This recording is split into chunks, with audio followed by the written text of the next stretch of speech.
I've been running Faceless channels for around about 5 years now. And in those 5 years, we've obviously scaled to a lot of channels. And the biggest thing for me was always like, hey, how do we actually run all of these channels without running into massive problems? Because managing big teams is difficult if you don't have the right system, or managing many YouTube channels is difficult if you don't have the right systems.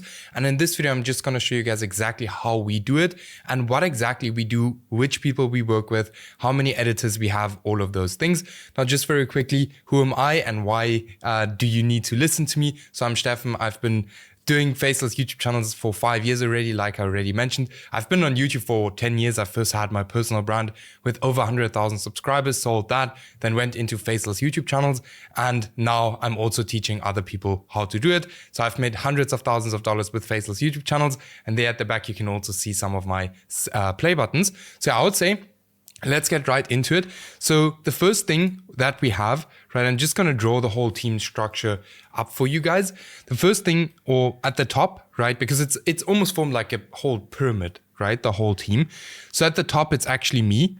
So this is, because I'm just going to draw it like this, me. So this is me at the top, right? Now we are running at the moment, we're kind of running 25 channels at this current stage.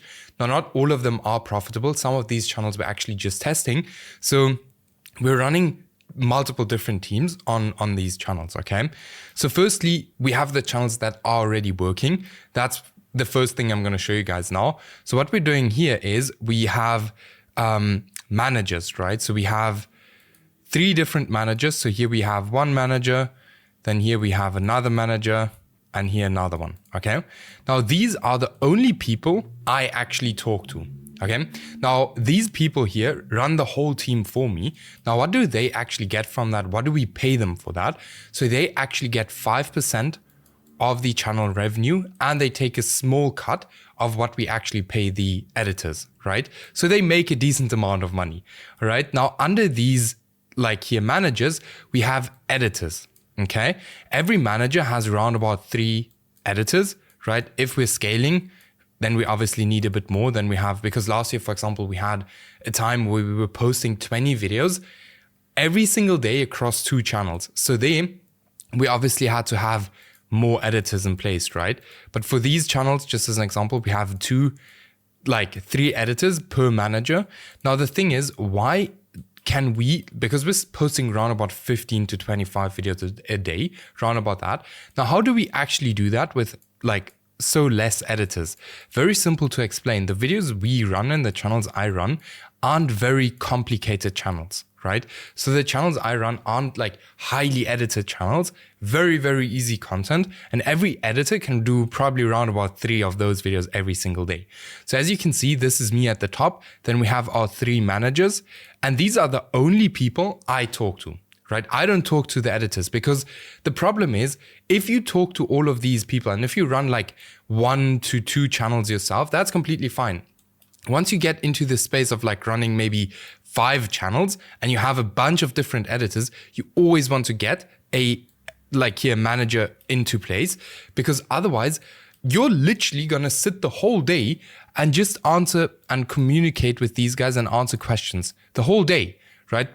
And that's why we have the managers in place, because why do we actually start a Faceless YouTube channel? Why do we start that? We start that because we want freedom. We want to make money. We don't want to work the whole day, right?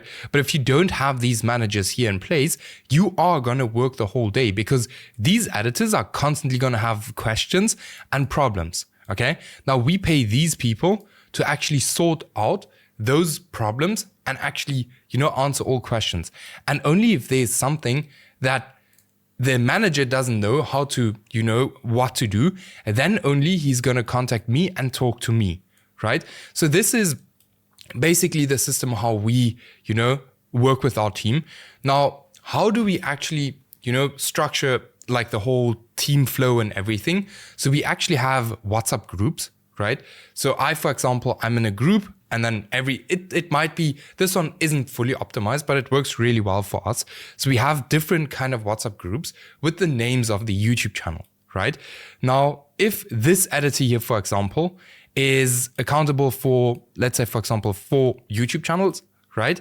Then he's gonna be with me in all of these groups. Then we have something I completely forgot. Then we actually have another guy, right, who will also be in these WhatsApp groups, and that is just our head of editors, right?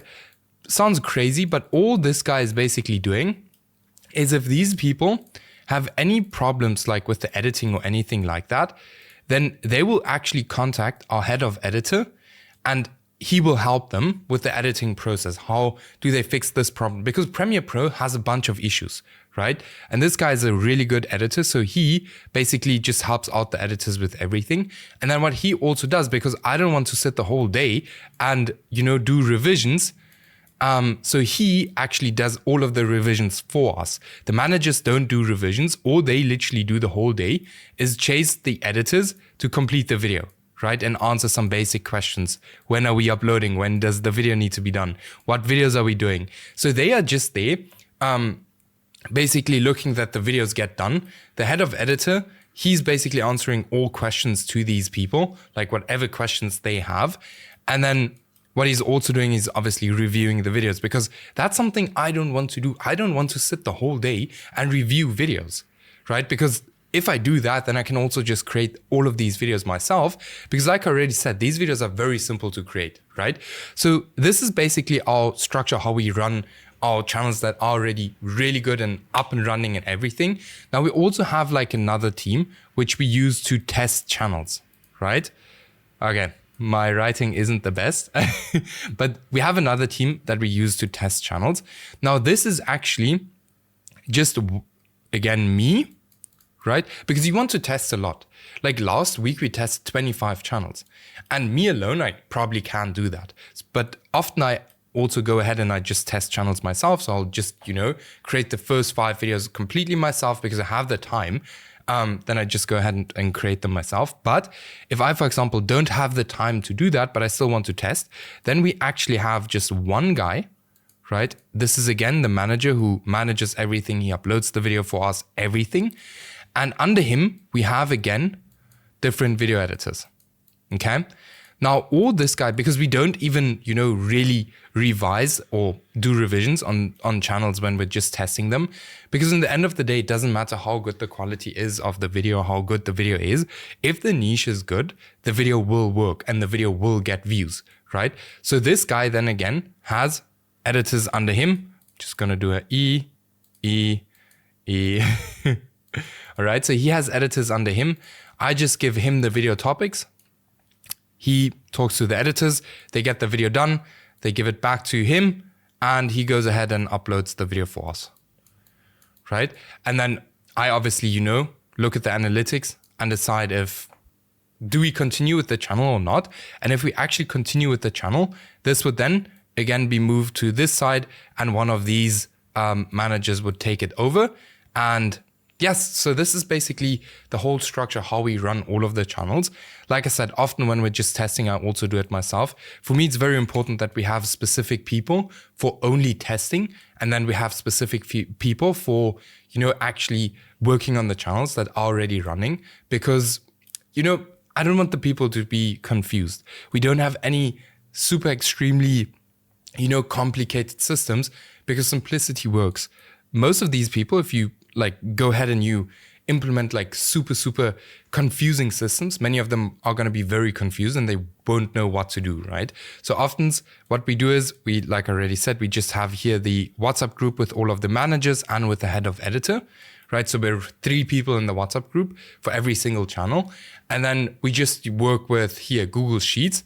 And basically that's how we run the channels. On Google Sheets, we have a whole sheet. You can just, create one yourself. It's very easy. And yeah, that's basically how we run the channels. I just add the topics into Google Sheets. The managers come, also the whole editors have access to that, and they just work from there, right? So yeah, by the way, there are obviously also other team members inside here. For example, people who write the script, voiceover, thumbnail, all of that. These are actually, we have, for example, one thumbnail designer who does the thumbnails for all our channels, actually. So this guy is really working hard and the whole day. And then for the scripts and voiceover, the managers often do them, right? Very early in the morning or in the night. That's where they do them, because it's very easy. you know, to just create a script with ChatGPT, just go over that, and then a script, voiceover with ElevenLabs. So yes, and me, I just look for video topics and make sure everything is running. And yes, I hope this video helped. Let me know if you want to see more of this. Make sure if you're interested in working closer with me, working one-on-one with me, there will be a link in the video description. Just check that out. And then I'll see you either on a call there or in the next video.